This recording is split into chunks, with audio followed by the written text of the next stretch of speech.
这是手掌的厚度，在手掌的根部这里呢是最厚的，逐渐越往前端，就是越往手指的这一端越薄。手掌中间有个凹面，然后在与手指衔接的这一块又略微的厚一点，也就是掌指关节处，手掌和手指的关节，这里是掌骨和指骨形成关节的地方会比较大一点。大家好，我是庆航老师。接着上期的视频，我们继续来画这个模特的手。手部在人体中占比非常的小，但是呢，它又非常重要。如果我们一幅画里身体画的比较好，但是手部掌握的不好，画的画面比较露怯，那么特别会影响整个画面的质量。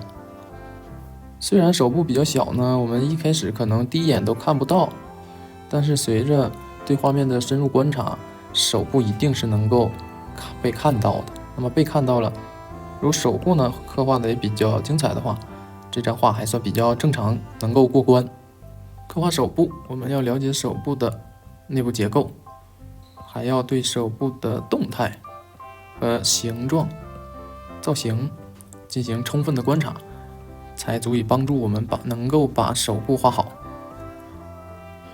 手部的结构呢较为复杂，关节也比较多，动态变化也比较丰富，这个是手部的难点。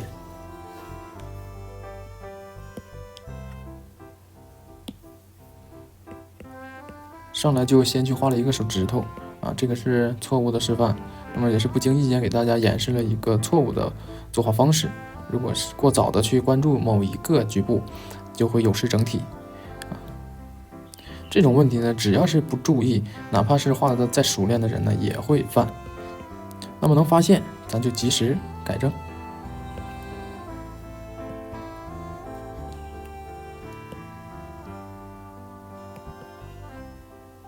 在手臂前端和手掌相接的这一块呢，有一个小斜坡。这个斜坡呢，从侧面的角度看会比较明显一点。我们在这里呢，给它用这样的一个形状来概括一下。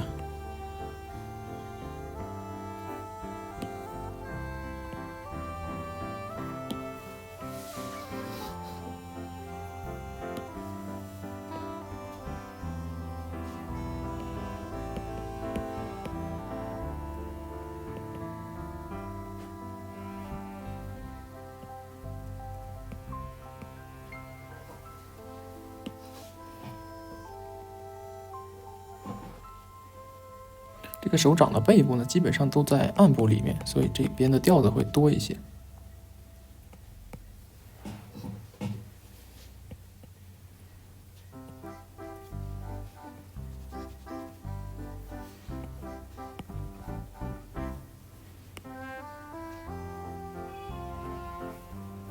我们接着看到下一只手。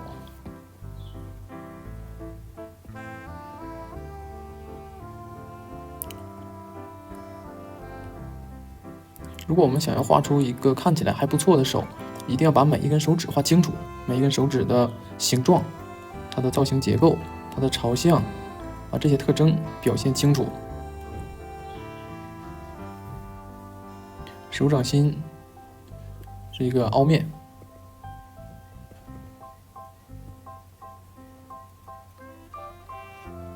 由于手指的弯曲呢，手指上面的暗面比较明显。然后由于手指的造型，它的暗面呢又比较圆，有一个微微的小灰面。手指头是一个球形，那么手指的轮廓形画清楚。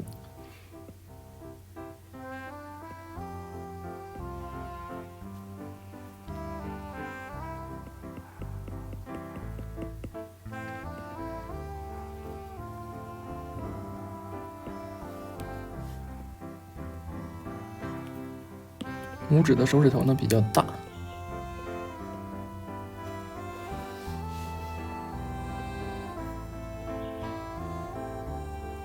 这是手掌的厚度，在手掌的根部这里呢是最厚的，逐渐越往前端，就是越往手指的这一端，越薄。手掌中间有个凹面，然后在与手指衔接的这一块又略微的厚一点，也就是掌指关节处，手掌和手指的关节，这里是掌骨和指骨形成关节的地方会比较大一点。